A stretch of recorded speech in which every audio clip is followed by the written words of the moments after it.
Seviye. Eviye çek güzel elması.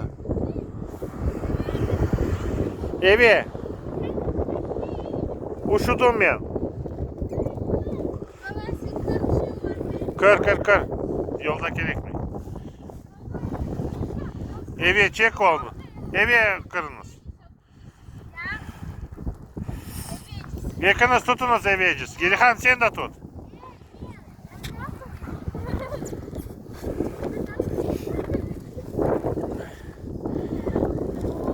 Yakınız evi.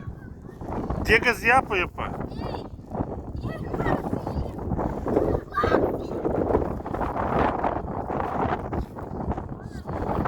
Çekiniz evi Hatice'yi. Davay yarından çıkarsınız. Yolunuz soğuk. Kolçağı koyar. Hatice alın. Ben alırım yaxşı kırınız.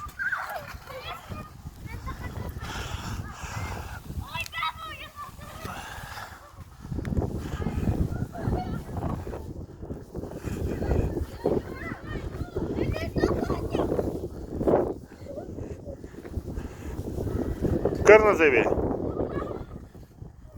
Oldu bugün yeter.